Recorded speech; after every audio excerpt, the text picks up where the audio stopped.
I-blanch ko muna yung mga gulay. Mga at least 1 minute lang. Yung carrots, cauliflower at broccoli. Mayroon din akong Baguio beans at bell pepper. Pagkatapos niyan, tanggalin ko muna yan sa kawali at i-set aside.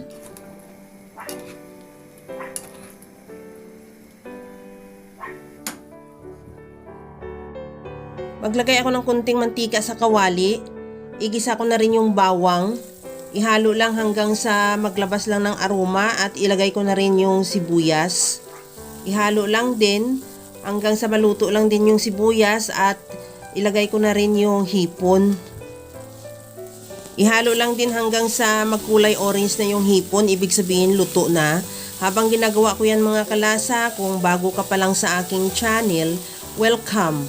At huwag kalimutan mag-subscribe at i-click ang bell button para sa mga notification. At kung dati ka pa, welcome back at i-follow mo na rin ako sa aking Facebook page Lasang Pilipina.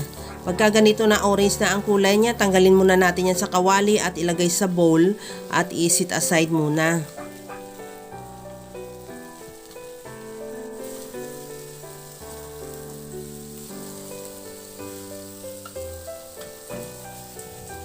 Sa disim na kawali na tinanggalan natin ng hipon, naglagay lang ako ng kunting mantika at igisa na rin ulit yung bawang. Ihalo lang din hanggang sa mag-brown, disim process lang din yan at ilagay ko na rin yung sibuyas.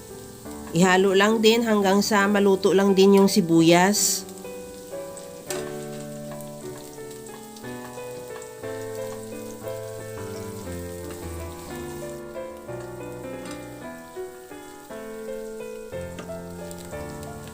Maglagay na rin ako ng cream of mushroom. Tunawin ko lang yan siya sa tubig at ilagay na sa ating kawali.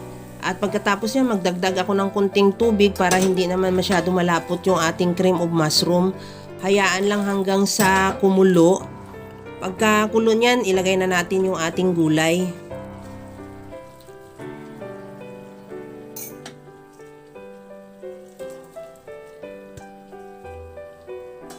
Isunod ko na rin ilagay yung hipon. Ihalo lang din hanggang sa maghalo lang yung hipon natin at saka yung gulay. At sa puntong ito, ilagay ko na rin yung nilagang quail eggs.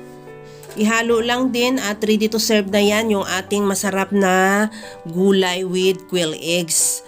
Kaya mga kalasa, kung nagustuhan mo yung ating video, please like na lang at pakishare na rin sa inyong mga friends.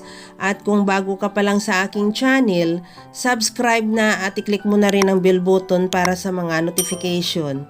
Tinimplahan ko na rin ng paminta at kunting halo lang din at ready to serve na yan. Kaya mga kalasa, alam ko kayang-kaya mo tong gawin dahil sa sobrang simple at napakadali niya lang lutuin.